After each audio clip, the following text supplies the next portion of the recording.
when pressure is applied to an enclosed fluid, then this pressure is transmitted undiminishingly to every part of the fluid, and to the walls of the container.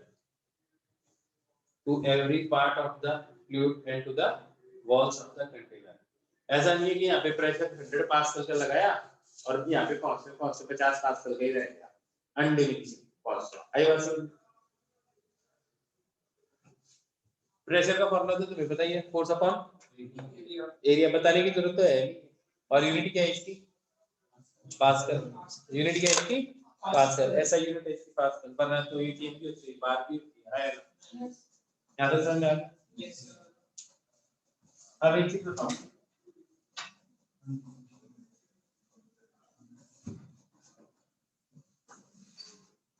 अब NCERT में reading तो तुम लगा ही दोगे, SV में reading लगा ही दोगे। इसकी एप्लीकेशन क्या है? हाइड्रोलिक प्रेस है, है ना, ब्रेक्स है, हाइड्रोलिक ब्रेक्स है। आपकी जो क्रेन ब्रेन काम करते हैं सब ये हाइड्रोलिक्स पे काम करते हैं। ठीक है, एक सिंपल सी चीज बताता हूँ। मान लो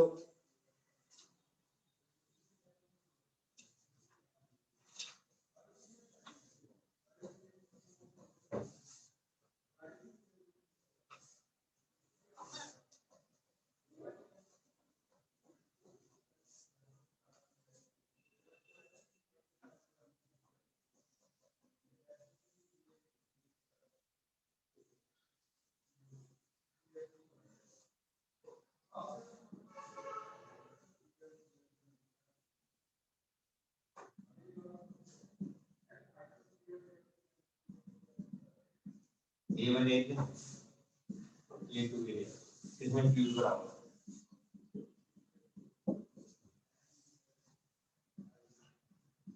F1 को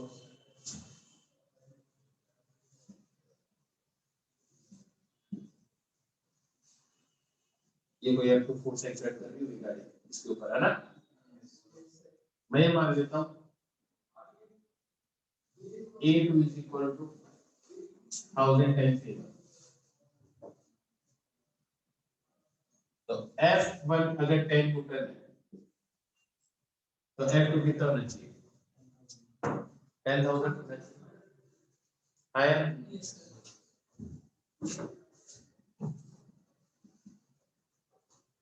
10,000। तो मैं ये गाड़ी का वेट मान सकता हूँ, 1000 kg गाड़ी का वेट होता है, ये मास होता है 1000 kg, तो वेट 10,000 हो गया ना। तो बात समझ, जैसे आपकी जो गाड़ी आती है ना, पहली जो है छोटी मोटी गाड़ी आती है, इनका वेट कितना ही होता है। बात समझ। अब बात ये है, इसके ऊपर अगर आप फोर्स कर दो 11 न्यूटन, तो ये गाड़ी की जाने नहीं देगी, ऊपर जाने ऑब्वियसली बात है ना। तो आप अगर 10 11 20 न्यूटन फोर्स लगाओगे और गाड़ी को ऊपर उठा दोगे, ठीक है, तो हाइड्रोलिक चेस्ट पे ऐसे उठाई जाती है गाड़ी को, और नहीं इतनी भारी गाड़ी ऐसे तो नहीं उठती आराम से। अगर मान लो ये नीचे आता है x1, फ्लूइड का डिस्प्लेस होगा, तो ये ऊपर चला जाएगा कितना x2, तो आपने कितना वर्क किया? F1 into x1 W1 work कितना होगा? F1 into x1, और इधर W2 वर्क कितना हो जाएगा? F2 into x2। क्या लग रहा है, ये दोनों वर्क बराबर आएंगे या अलग अलग आएंगे? देख लो पहले,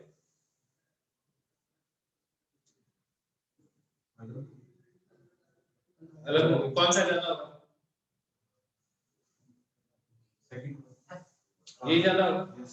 इट मींस तुम्हारे हिसाब से एनर्जी मशीन होगी, कम एनर्जी दो ज्यादा एनर्जी दो, एनर्जी क्राइसिस खत्म कर दोगे। ये तुम्हारा कहने का मतलब यही हुआ। ये तो नहीं यहाँ पे क्या क्या कम वर्क किया और 10 जूल वर्क किया, 500 जूल वर्क मिला, 400 जूल को यूज करो आराम से मजे से, पता नहीं कहाँ से आए, तो एनर्जी क्राइसिस खत्म। ठीक है, तो नाम भेज देते तो हमारा नोबेल पुरस्कार के लिए, ठीक है, अभी मिल जाए। It means law of conservation of energy तो अभी मिलने वाला है। इसका मतलब आप भी ढंग से नहीं देख पा रहे इसको, तो ढंग से देखो आराम से।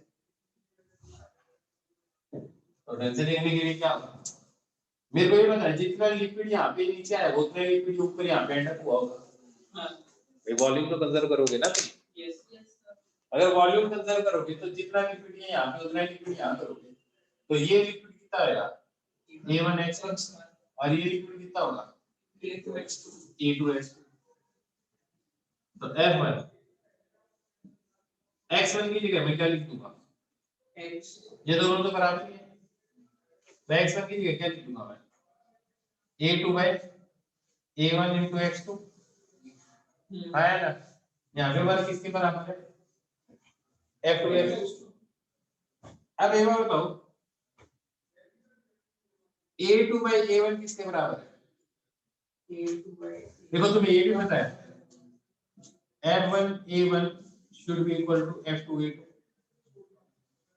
है ना। तो मैं इस A2 को इधर ले आऊं तो F1 A2 upon F1 F1 A2 upon A1 ये किसके बराबर है F2। तो इसका मतलब ये वाली चीज इसी के तो बराबर आ रही है, तो भैया जितना वर्क करो उतना ही मिल रहा है आया ना। इतना यहाँ पे वर्क करो यहाँ पे भी इतना ही मिलता है, क्या करें इसका आया ना। वैसे बेवकूफ बनने वाली कोई बात नहीं है। इट मींस हाइड्रोलिक जैक है ना, तो एनर्जी जनरेटिंग मशीन नहीं है। बात समझ में आई नहीं है। वो सिर्फ क्या करती है, इट मींस अगर यहाँ पे अगर आपको 1 मीटर ऊपर उठाना है तो यहाँ पे आपको कितना मीटर नीचे जाना पड़ेगा नहीं 1000 मीटर नीचे जाना पड़ेगा। लेकिन लिक्विड तो सही नहीं होना चाहिए ना हाँ है ना। अब ऐसा तो नहीं है कि गाड़ी को 1 मीटर उठाने के लिए आप 1000 मीटर नीचे चले जाते हो, ऐसा नहीं करते आप। तो आप क्या करते हो, आप दिमाग लगाते हो। बनाने वाले ने दिमाग लगाया, उसने क्या किया यहाँ पे, उसने क्या किया एक कंटेनर लगा दिया लिक्विड का, बड़ा सा कंटेनर लगा दिया। जैसे तुम इसको यो करोगे तो इसके ऊपर एक ऐसा फ्लैट लगा रहेगा, ये फिक्स है ये मूव करेगा। तो जैसे तुम इसको दबाओगे तो ये बंद हो जाएगा, तो ये जो लिक्विड इधर तो आ नहीं पाएगा और यहाँ पे एक ऐसा फ्लैट लगा रहेगा।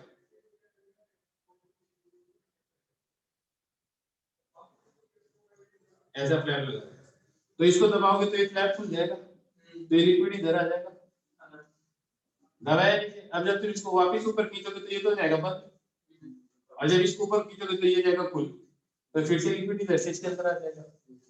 फिर से आप इसको प्रेस करोगे तो ये हो गया बंद, तो जो लिक्विड इसके अंदर वो इसके इधर तो आया और ये खुल गया, फिर से इसके नीचे चला गया, तो ये धीरे धीरे ऊपर जाता जाएगा। अब तो वो मैकेनिज्म समझ गए 1 2 3 4 5 6 आया ना, क्या लॉजिक समझ में आ गया? पक्का पक्का लॉजिक समझ में आ गया ना? ठीक है। तो ऐसा नहीं है कि इसको लेके बंदा 1000 मीटर नीचे धरती में चला जाएगा, जाओगे गाड़ी ऊपर जाके 1 मीटर से। साथ में इसलिए वो ऑयल का छोटा सा टैंक कंटेनर लगा के रखते हैं। हाँ समझ में आ गया? लिखना तो लिख लो, नहीं लिखना तो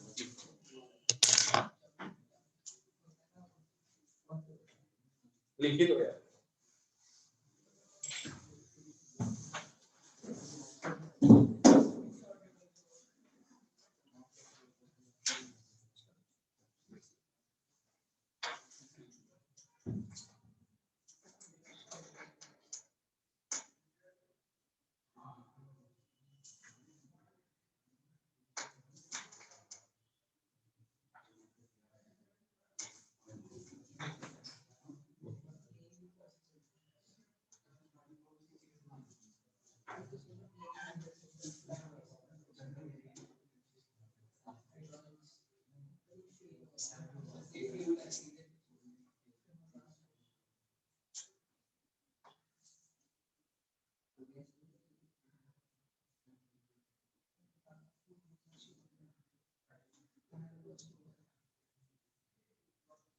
लिया जल्दी लिखो यार। चलो ये तो क्लियर हो गया ना कि ये एनर्जी जनरेटिंग मशीन नहीं है। ये बता रहा था सर, फ्लूइड चेंज करेंगे तो कुछ फर्क पड़ता है? देखो कुछ फ्लूइड्स का क्या है, कंप्रेसिबिलिटी अलग अलग होती है ना। कईयों पे तो जैसे एयर डाल देगा इसके अंदर, तो एयर में तो कुशनिंग इतनी होगी, तो फोर्स लगाएगा तो ट्रांसमिट होने में इतना टाइम लग जाएगा। मतलब जितनी ज्यादा डेंस होगा उतना अच्छा है। बिल्कुल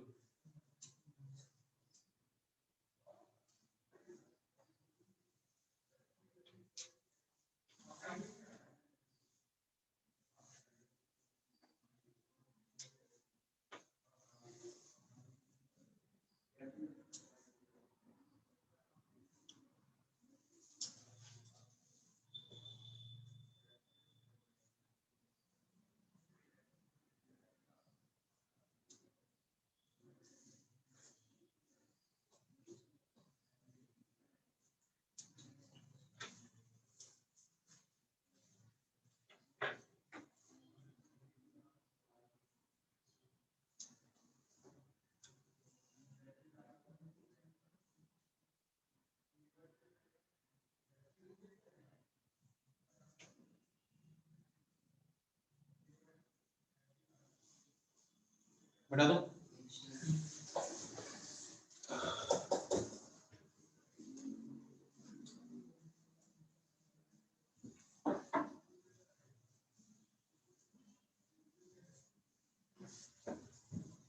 देखो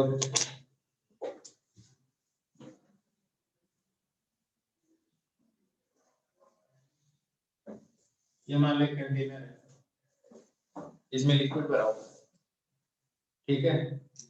मैंने क्या किया, इसमें एक ऐसा सेक्शन ले लिया,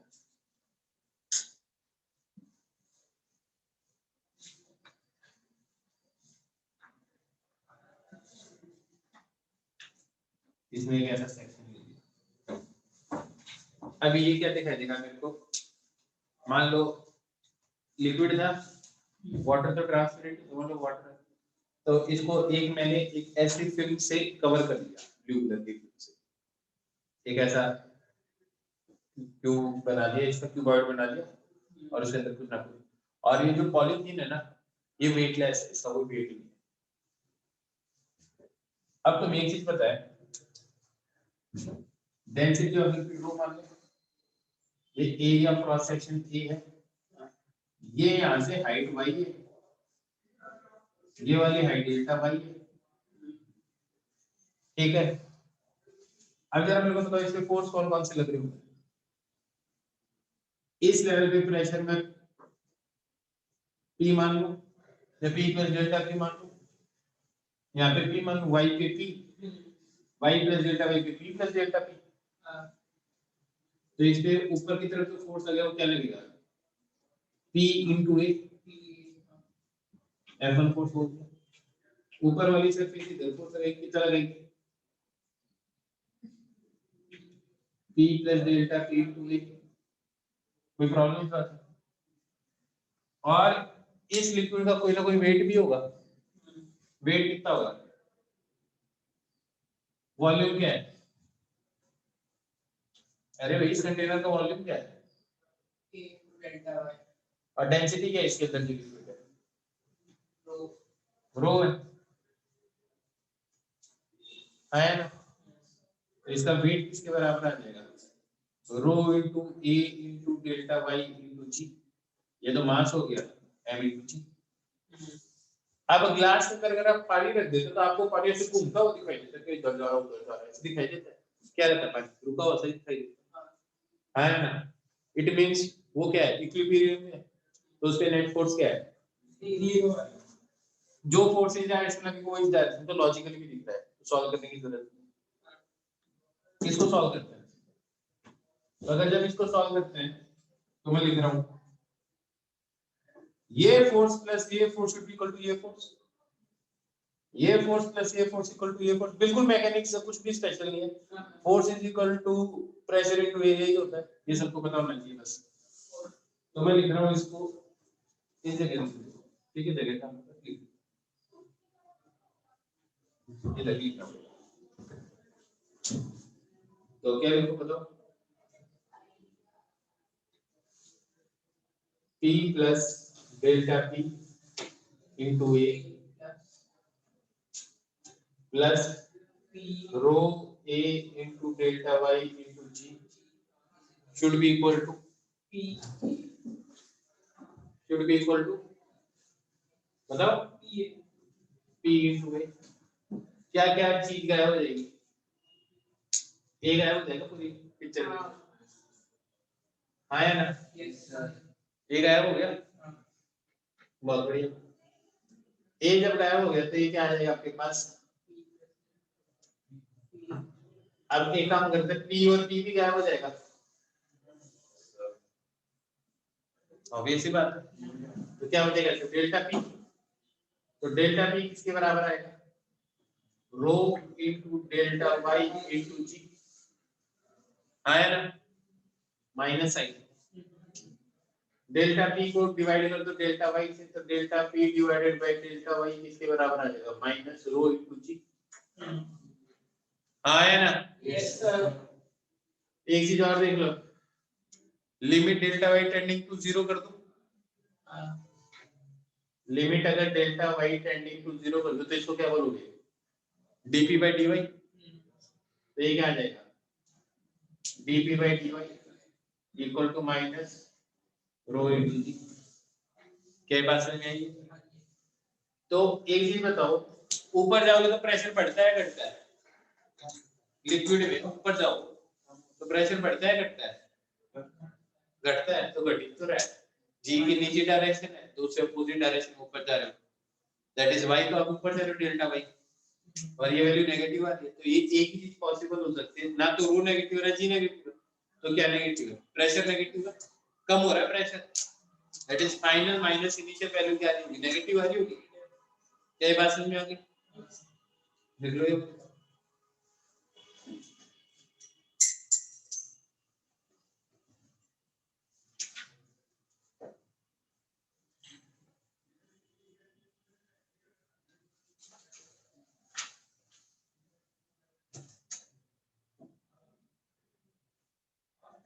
नहीं दिखाई दे रहा, आगे आ जाओ, सर देखना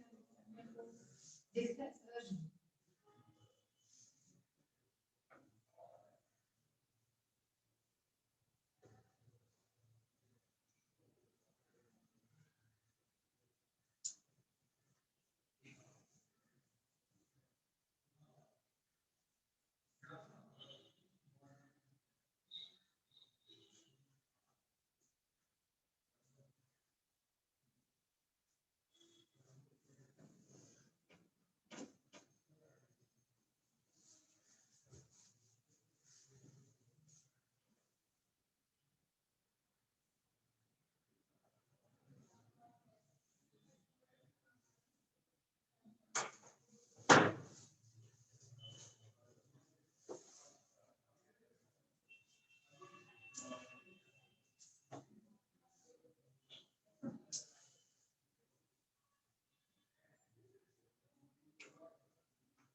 आशंका नहीं है क्या?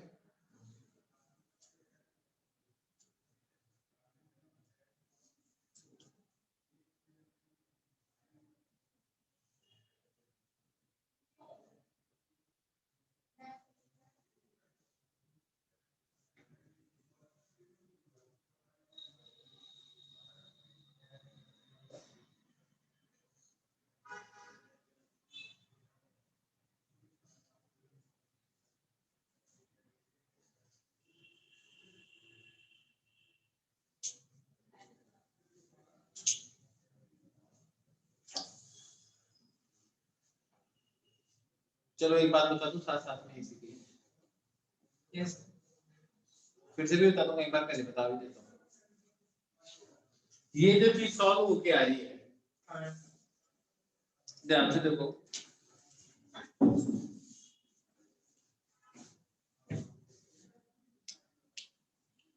इसी चीज को एक बार और सॉल्व करता हूँ, p plus delta p into a minus p into a minus rho into a into delta y into g,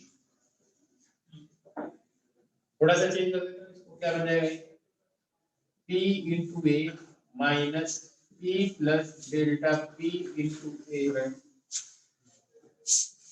should be equal to rho into A into delta Y into C. अभी तो ये equilibrium में है ना, ये जो चीज है, ये वाला फोर्स कौन सा है? F1। और ये वाला फोर्स क्या है? F2, जो किसके बराबर आता है? रो इंटू ए इंटू डेल्टा वाई इंटू जी। कुछ ऐसा है? ये जो F1 माइनस F2 फोर्स है, कौन लगा रहा है इस कंटेनर पे? Surrounding liquid. इसको बोलते हैं बायोनेंट फोर्स। बायोनेंट फोर्स होता है, क्या बोलते हैं? बायोनेंट फोर्स होता है। बात समझ में? पर हम बायोनेंट ही बोलते हैं, ठीक है। तो इसके ऊपर ये जो बायोनेंट फोर्स लगता है, उसको F1 माइनस F2 और वो किसके बराबर है? वॉल्यूम डिस्प्लेस्ड फ्लूइड का। रो कर दिया तो इसके अंदर जो सराउंडिंग लिक्विड है उसकी डेंसिटी भी यही है into g, that is weight of the displaced fluid के बराबर लग रहा है जो सराउंडिंग लिक्विड फोर्स लगा रहा है इस पे। अब एक चीज सुनो ध्यान से, मैंने क्या किया, इस कंटेनर में एक इंजेक्शन लगाया, इसके अंदर का लिक्विड बाहर निकाल दिया, है ना, और उसके बाद में इसके अंदर जो फिल कर दिया ना, वो लिक्विड स्टील फिल कर दिया, तो रो ऑफ स्टील आ गया। ये बताओ, ये सराउंडिंग लिक्विड को पता चलेगा कि इसके अंदर अभी स्टील आ गया है? पता चलेगा? मतलब पानी के अंदर तू जंप करता है, तेरे पापा जंप करते हैं, तो पानी नाम बता देता है, ये जंप किया, ये जंप किया। लिक्विड को तो नहीं पता, उसको तो वो तो किसके साथ इंटरेक्ट कर रहा था, इस सेलोफिन पेपर जिसके साथ कर रहा था, हाँ है ना, अंदर क्या चेंज हुआ उसको क्या पता? तो जब सराउंडिंग लिक्विड को पता ही नहीं चला अंदर क्या चीज चेंज हुई, तो सराउंडिंग लिक्विड तो पहले भी वही फोर्स लगा रहा था, अभी भी वही फोर्स लगा रहा है। जैसे स्प्रिंग मास पे डिपेंड ही नहीं करता, जितनी एक्सटेंडेड उतना ही फोर्स लगाती है स्प्रिंग। बिल्कुल सेम लॉजिक नहीं लग रहा तुम्हें? तो इसके अंदर का जो आपने चेंज कर दिया, तो surrounding force that is F1 minus F2 तो अभी भी यही रहा, हाँ है ना। लेकिन ये वाला वेट क्या हो गया, जैसे ही आपने इसको कर दिया रो ऑफ स्टील, डेंसिटी बढ़ गई, तो ये वेट बड़ा हो गया। अब बताओ इस सेक्शन के ऊपर नेट फोर्स किधर लग गया? नीचे। तो भैया सिंक ही करता है स्टील, है। आपने क्या किया, फिर से इंजेक्शन लगाया, फिर से लिक्विड स्टील बाहर निकाल लिया, आपने क्या किया, केरोसिन डाल दिया। अब जैसे तुमने इसके अंदर केरोसिन डाल दिया, केरोसिन तुमने डाल दिया, सराउंडिंग लिक्विड को पता चला, तो सराउंडिंग लिक्विड तो जो पहले फोर्स लगा रहा था अभी भी वही लगा रहा है, और अभी भी वही फोर्स लगा रहा है, तो ऊपर तो फोर्स यही लग रहा है, हाँ या ना। लेकिन ये वाला जो फोर्स है वो क्या हो गया, कम हो गया, क्योंकि रो ऑफ केरोसिन कम हो गया, तब इस पे नेट फोर्स किधर लग गया, तो ये चीज फ्लोट कर गई, है ना। तो यार ये तो तुमने पढ़ा ली है, ठीक है। इसी को और क्या बोलते हैं, आर्किमिडीज प्रिंसिपल भी इसी को बोलते हैं कि कोई भी कंटेनर या कोई भी ऑब्जेक्ट पार्शियली या फुली सबमर्ज्ड किसी लिक्विड में, तो वो लिक्विड उसके ऊपर जो ऊपर की तरफ फोर्स लगाता है, लिक्विड लगाता है, उसको हम क्या बोलते हैं, बॉयलेंट फोर्स लगाते हैं। वो बॉयलेंट फोर्स किसके बराबर होता है, weight of the displaced fluid. अब weight of the displaced fluid क्यों बोला, क्योंकि सिर्फ ये देख लो कि कितना वॉल्यूम डूब गया, तो उतना वॉल्यूम गायब हो गया उधर से लिक्विड का, तो डिस्प्लेस कर गया, आया ना। और वो फोर्स इस वॉल्यूम के अंदर के लिक्विड पे डिपेंड नहीं करता, बाहर वाले लिक्विड पे डिपेंड करता है, हाँ या ना। क्योंकि देखो F1 minus F2 rho of the surrounding liquid ही है, उसमें कहाँ चेंज आ रहा है, क्योंकि सराउंडिंग लिक्विड को थोड़ी पता चल रहा है कि अंदर क्या चीज आ रहा है। अगर सराउंडिंग लिक्विड भी वही और अंदर का लिक्विड भी वही है, तब तो दोनों फोर्स क्या हो जाएंगे, बराबर। तो चीज जहां पे भी होगी इक्विलिब्रियम में वही होगी, हाँ या ना। और अगर अंदर जो लिक्विड है उसका वेट क्या हो गया, कम, तो वो किधर चला जाएगा, ऊपर, हाँ या ना। और अगर अंदर वाला लिक्विड है उसकी डेंसिटी हो गई ज्यादा, तो वो किधर क्या हो जाएगा। तो यार आपका लॉ ऑफ रोटेशन भी ये कहता है हायर डेंसिटी की चीज लिक्विड में सिंक कर जाती है, लोअर डेंसिटी की क्या करती है, फ्लोट करती है, और सेम लिक्विड सेम डेंसिटी की आती है, जहाँ पे वहीं पे इक्विलिब्रियम में रह जाती है, कहीं पे भी छोड़। इसको हम क्या बोलते हैं, आर्किमिडीज। हाँ, तो एक बार फिर से भी बता देंगे, एक बार बता भी दिया वैसे। अब लॉजिकली फील आ गया। यस। कि wait of the displaced fluid के बराबर कैसे होता है, लिख लो। यहाँ तक कुछ समझ आई क्या?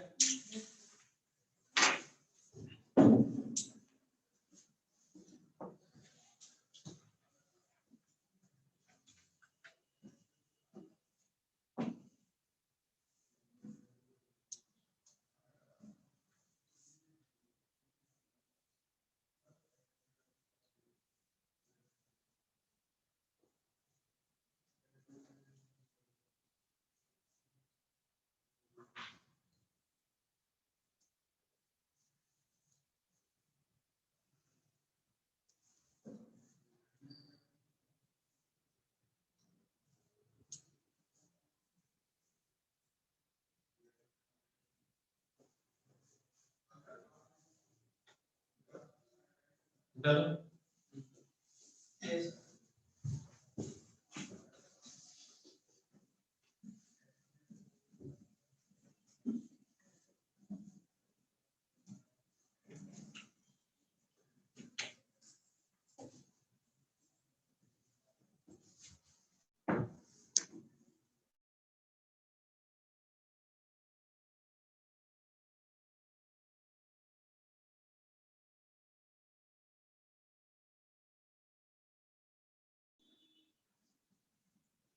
ये y2 है,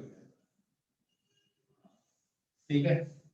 इन दोनों पॉइंट्स के बीच का प्रेशर डिफरेंस देखना है, और मैं मान के चल रहा हूँ y2 माइनस y1 किसके बराबर है, h के बराबर है। सॉल्व कर लेते हैं। तो ये तो पता चली गया dp by dy किसके बराबर है, माइनस रो के बराबर है ना। यस। तो dp किसके बराबर आ गया, लिमिट कहाँ से कहाँ तक, प्रेशर, यहाँ पे प्रेशर P1 मान लेते हैं, यहाँ पे प्रेशर क्या मान लेते हैं, P2 मान लेते हैं। ये क्या आएगा, P2 minus P1 minus rho G. y का इंटीग्रेशन क्या होता है, dy का integration y, upper limit minus lower limit y2 minus y आया ना। अब y2 माइनस y किसके बराबर है, h के बराबर, सही बात है। यस। तो लेकिन ये नेगेटिव आ रहा है, तो इसको मैं ऐसे लिख सकता हूँ P1 minus P2 equal to what, minus rho g h. तो कौन से पॉइंट पे प्रेशर ज्यादा है, P1 पे। तो P1 is equal to P2 plus rho g h, आया ना, आया ना। इट मींस इस पॉइंट पे अगर प्रेशर है P1 तो H हाइट नीचे, यहाँ पे प्रेशर क्या होगा, P1 plus rho g h, आया ना। तो लिक्विड में H हाइट का जब भी डिफरेंस होगा तो प्रेशर डिफरेंस क्या होगा, रो जी एच, आया ना, पक्का। तो आप किन्हीं भी दो पॉइंट्स के बीच का प्रेशर डिफरेंस निकाल ही सकते हो, अगर डिफरेंस हाइट h है तो प्रेशर डिफरेंस क्या होगा, रो जी एच। बात समझ में अच्छी तरह से लिख लो। इसको तो यूज भी काफी किया होगा तुमने, पहले पढ़ा हुआ होगा, तो रो जी एच पढ़ा हुआ है ना।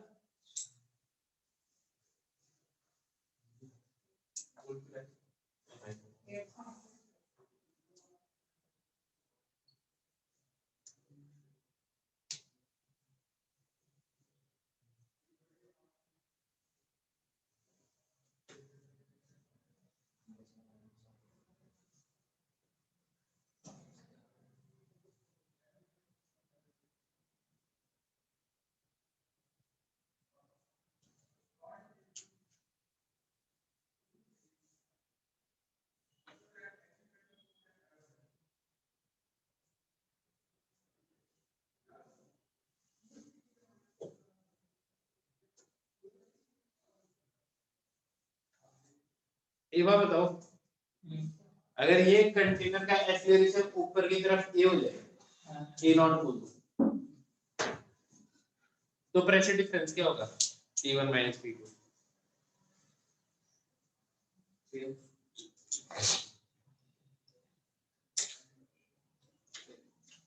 सेम ही होगा, कुछ अलग होगा? रोज ही ऐसी होगा, ध्यान से देखो अच्छी तरह से।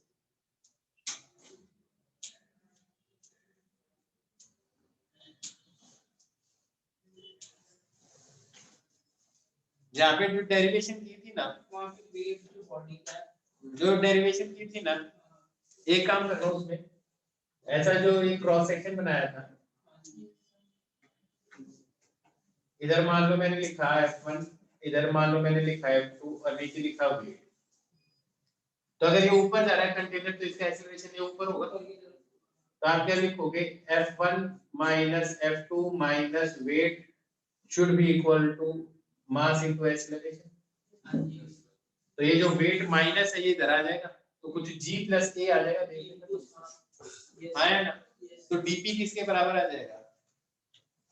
dP जाएगा minus rho G plus A आ जाएगा, आया ना? तो यहाँ पे ये जो G है ना, ये ग्रेविटी नहीं है, ये परसीव्ड ग्रेविटी है। कौन सी ग्रेविटी है?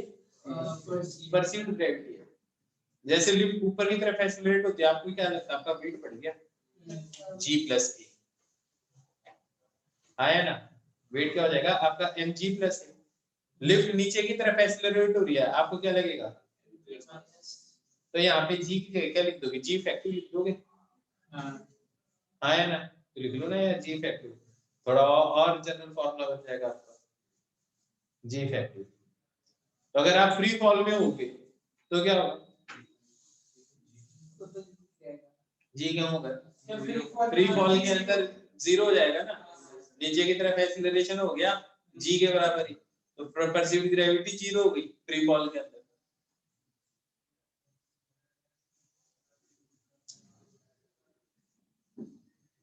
ये बताइए बायरेंट फोर्स लगता क्या हुआ है?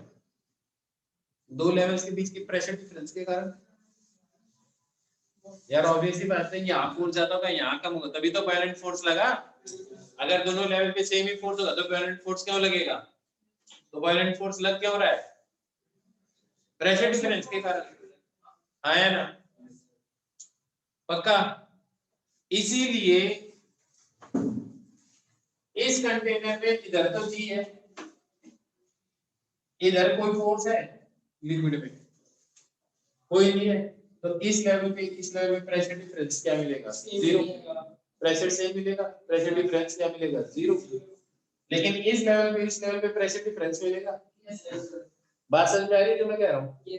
तो आप एक चीज मान के चल सकते हो, same liquid same level same pressure. लिख लो ये बात, same liquid same level same pressure if liquid is at rest।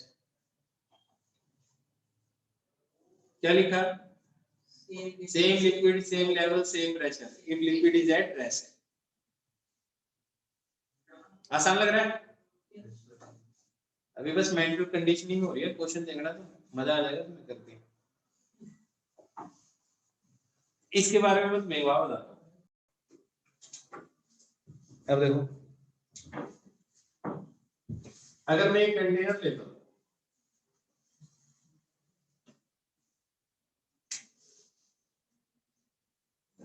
इसमें लिक्विड यहाँ तक फील्ड है, यहाँ पे area of cross section A, h height तक नीचे आया, ये भी area A, rho of liquid है। मेरे को ये बताओ इसमें लिक्विड कितना होगा, मास कितना होगा? ये हाइट एच है,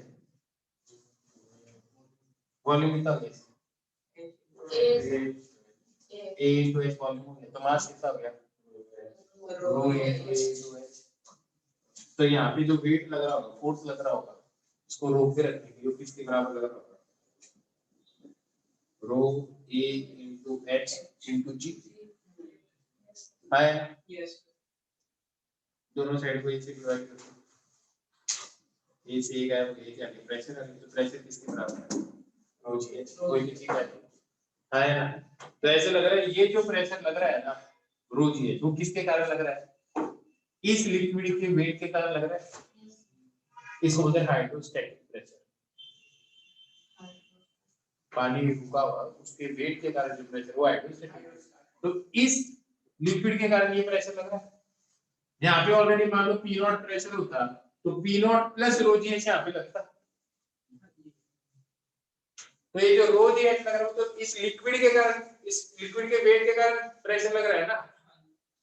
एक्चुअली में यहाँ पे प्रेशर क्या होगा, यहाँ का प्रेशर और ऐड कर दो, दैट इज ये फोर्स इसके बराबर होगा। यहाँ से मान लो एटमॉस्फेयर में फोर्स लगा दिया P naught into V plus इसका वेट हो गया, वो फोर्स यहाँ पे लगना चाहिए, आया ना।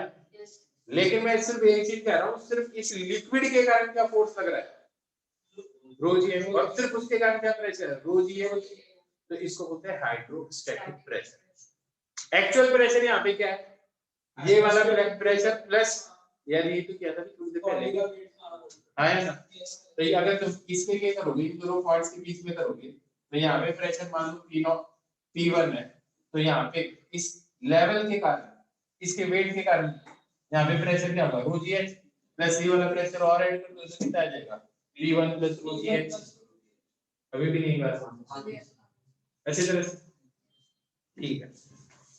अब मैं इसका और बढ़िया लॉजिक समझाता हूँ।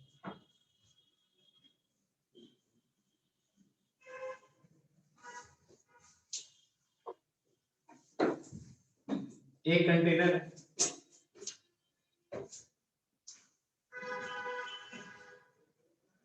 इसमें लिक्विड भरा हुआ है, ग्रेविटी फ्री रीजन है,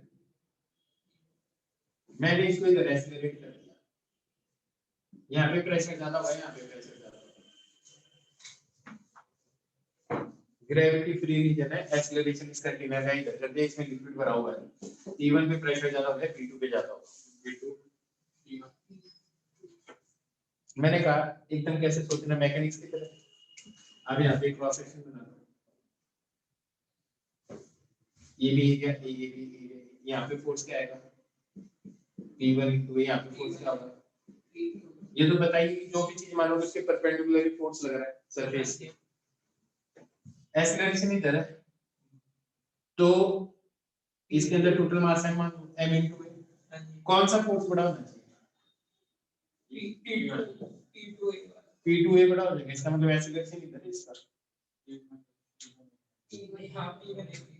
है, तो P1a minus P2a should be equal to m into, मान लो ये लेंथ n है, समझते जाना। तो वॉल्यूम क्या हो गया इसका, a into n, डेंसिटी हो गई रो, इनटू एक्सेलरेशन क्या हो गया a। अब देखो a गायब हो जाएगा, आया ना, लॉजिक समझ में आ गया। तो अब बताओ एक्सेलरेशन की डायरेक्शन में प्रेशर बढ़ता है घटता है, घटता है, एक्सेलरेशन की डायरेक्शन में प्रेशर क्या होता है, घटता है। तो इसके अंदर एक्सेलरेशन इधर है, तो हायर प्रेशर कहाँ होगा, और लोअर प्रेशर कहाँ होगा, भैया ये फोर्स ज्यादा होना चाहिए कम होना चाहिए, तभी चीज इधर एक्सेलरेट कर दी बात तो आया ना। अब ध्यान से सुनना जो बात को मैं तुम्हें, तो इसका जो वेट होगा लिक्विड का, परसीव्ड ग्रेविटी तो इधर आ गई थी ए, तो इसका जो इधर वेट होगा वो किसके बराबर होगा, m into a, ये तो इसका वेट हो गया ना यार। इसको पकड़ के अगर मैं यूं करता हूं तो नॉर्मल इस पे इधर लगा, इसका मतलब इसको तो ये लगेगा ना इसके जी इधर लग रहा है, ये बात समझ में आ रही है नहीं आ रही। अब इसमें दो फोर्स लग रहे हैं, एक तो सराउंडिंग लिक्विड के कारण फोर्स लग रहा है, एक परसीव्ड ग्रेविटी के कारण इधर फोर्स लग रहा है, आया ना।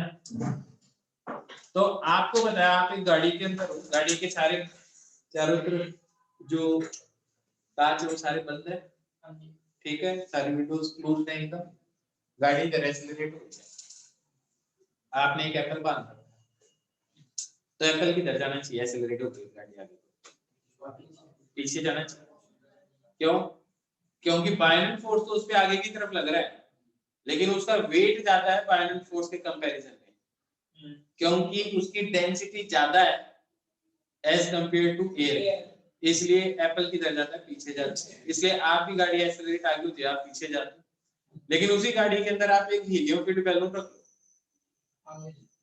अब जैसे ही तुम गाड़ी को एक्सेलरेट करोगे ना, तो तुम्हें लगेगा यार बैलून तो पीछे जाना चाहिए, मैं पीछे जा रहा हूं, बैलून आगे आ जाएगा, करके देख लेना, ठीक है। अब वो आगे आ जाएगा, वो आगे क्यों आ जाएगा, क्योंकि उस पे बायोनेट फोर्स ज्यादा है एज कंपेयर टू उसके ऊपर जो परसीव्ड ग्रेविटी के कारण जो उसका वेट है, तो नेट फोर्स उस पे किधर लग जाएगा, आगे की तरफ, तो बैलून जाएगा आगे की तरफ, आप जाओगे पीछे की तरफ। जैसे ही ब्रेक मारोगे आप किधर जाओगे, आप जाओगे आगे, और बैलून किधर जाएगा, ये थी बात। लेकिन अब तुम इसको तो एक्सप्लेन कर ही सकते हो आराम से, तो सारा का सारा कौन से लॉजिक पे घूम रहा है, बायनरी फोर्स। अब एक चीज देखो, dp by dy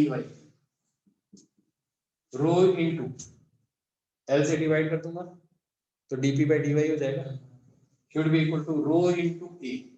अब ये बताओ यहाँ पे प्लस साइन लगाऊं या माइनस साइन लगाऊं, अब बताओ एक्सेलरेशन की डायरेक्शन में प्रेशर बढ़ रहा है घट रहा है, तो बस माइनस साइन लगाओ, तो जनरल फार्मूला बन गया। जब भी एक्सेलरेशन की डायरेक्शन में जाओगे तो प्रेशर क्या कर दोगे, घटा दोगे, तो dp by dy नेगेटिव कर दोगे। अभी भी नहीं एक बात पक्का, तो वो जी वाली बात नहीं है, एक्सेलरेशन वाली बात है, सही बात है, पक्का। तो देखो ये बात है, माइनस साइन लगाओ इसमें,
मैं बताऊं यहाँ तक समझ में आ गया, ठीक है। अब एक चीज और सिखा देता हूँ तुम्हें, जैसे बोलते हैं बैरोमेट्रिक प्रेशर, ठीक है, बैरोमीटर में प्रेशर कैसे मेजर करते हैं। एक चीज तो तुम्हें समझ में आएगी, same liquid same level same pressure. फिर कल के हम क्वेश्चन करेंगे इसके ऊपर जो पढ़ाया है ना, तब रियली में क्लैरिटी आएगी करवाया गया तुम्हें। एक चीज देखो, बैरोमेट्रिक प्रेशर, आप ऐसे मान सकते हो जैसे मैंने लिक्विड के अंदर प्रेशर मेजर किया, कैसे, ऐसे एक एरिया ले लिया हाइट के लिए, इसका वेट देख लिया और यहाँ पे फोर्स देख लिया, फोर्स डिवाइड बाय एरिया करते प्रेशर आ गया। तो मैं ऐसा कर सकता हूँ ना कि मैं ना 1 सेंटीमीटर स्क्वायर का एरिया ले लूं, एक ट्यूब ले लूं और उसको at the end of atmosphere तक लेकर चला दूं, और इसके अंदर जितनी भी एयर आई है ना उसका वेट दे दो, ठीक है, और उसको 1 सेंटीमीटर स्क्वायर से डिवाइड कर दो। तो बहुत आसान है, तो मेरे पास क्या आ जाएगा, आंसर आ जाएगा एटमॉस्फेयर के कारण जो प्रेशर एक्सर्ट हो रहा है। तो मेरे को लगता है ये जो वेट होगा ना वो होगा 10 न्यूटन, 1 केजी एयर है, मतलब ये जो एरिया है ये करीब 1 सेंटीमीटर स्क्वायर का ही है, और इसको मैं ऐसा करके एकदम at the end of atmosphere तक लेकर चला जाऊं, तो इसके अंदर जो एयर आएगी ना उसका जो मास होगा ना वो 1 केजी होगा। तो 1 केजी मास होगा तो मतलब कितना फोर्स होगा, 10 न्यूटन।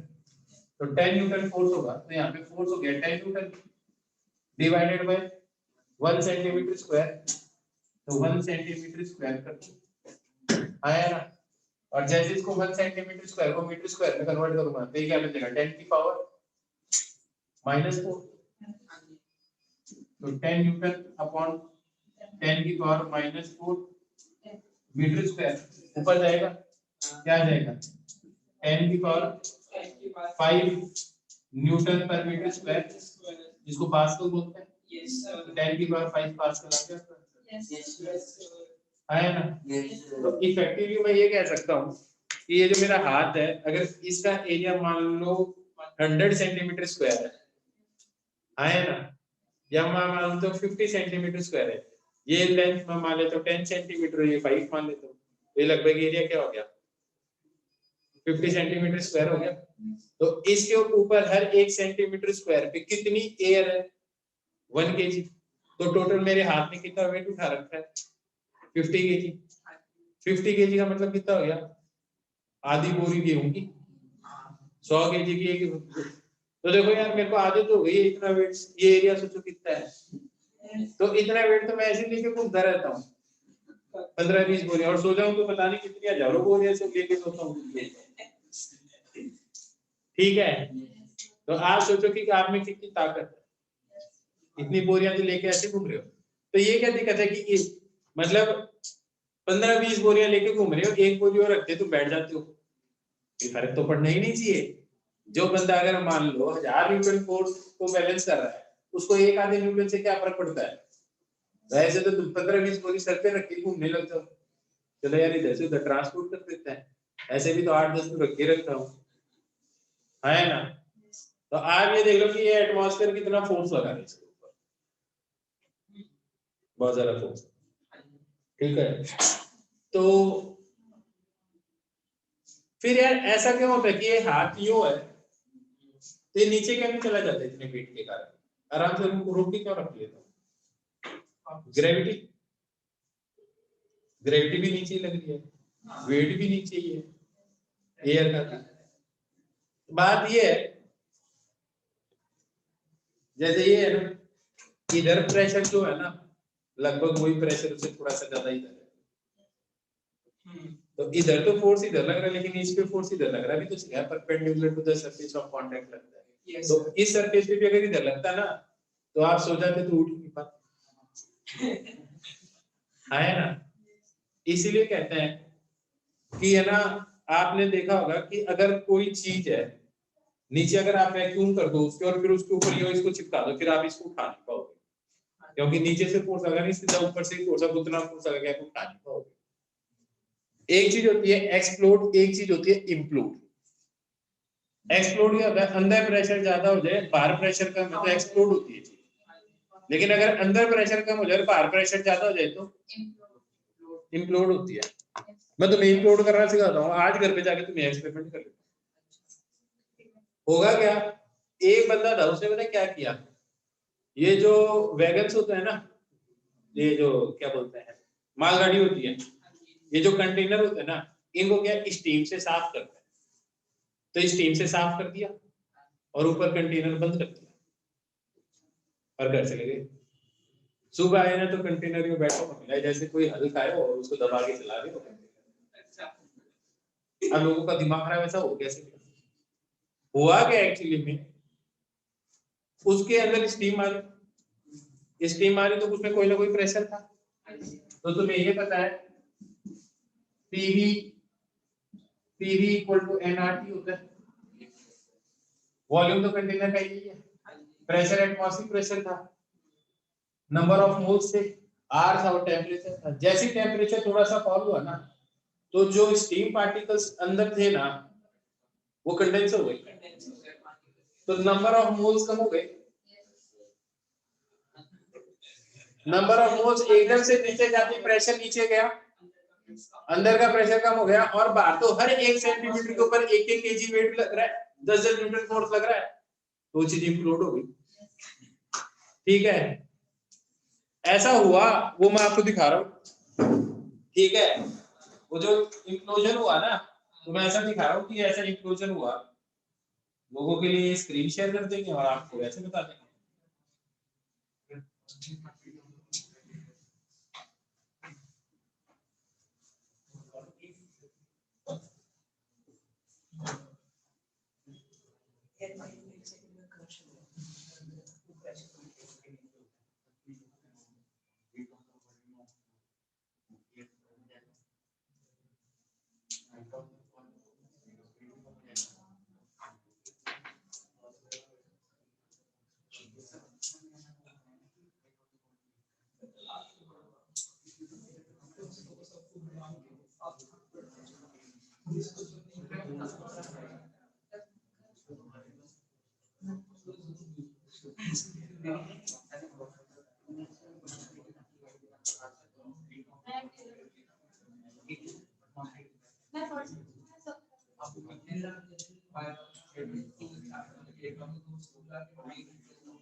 ये देखो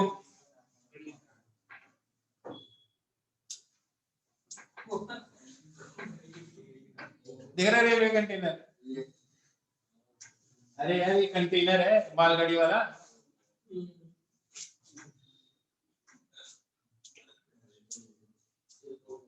ठीक है,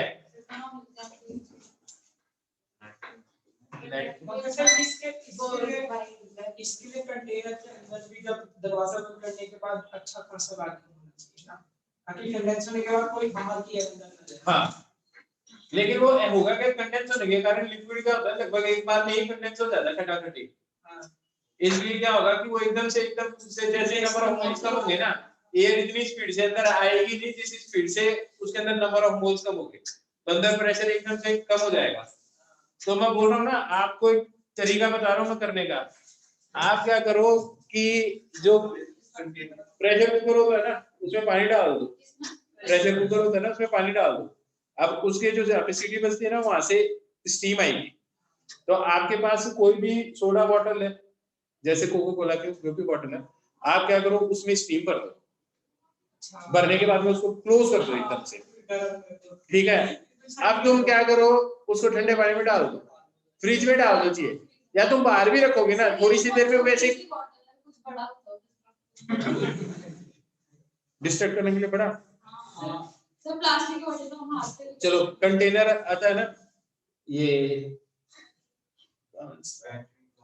वो जो वैक्यूम बॉक्सेस आते हैं, कौन सा है वैक्यूम बॉक्स आते हैं सर जिसमें ताकि अंदर जो सामान रखा हो खराब ना हो जाए हाँ तो उनको कर लो यार। ठीक है, आजकल वो आते नहीं है वरना पहले क्या था केरोसिन के डिब्बे आते थे, कंटेनर आते थे उसके क्या बोलते हैं जैसे अभी देसी घी के डिब्बे आते हैं ना इस टाइप के, उस टाइप के, तो उनपे क्या ऊपर से ऐसे क्लोज होते थे, वो बहुत बढ़िया तरीके से इंप्लोड होता था, मेरा किया हुआ है। उसमें क्या हुआ एयर भरो उसके बाद में उसको क्लोज कर दो वो इंप्लोड हो जाएगा, काफी जल्दी हो जाएगा, लेट भी हो सकता है ना। तो ये प्रेशर मेजरमेंट आ गया तरीका। चलो आज के लिए इतना ही काफी है, काफी पढ़ा दिया, थोड़ा भी पढ़ लेना। मैं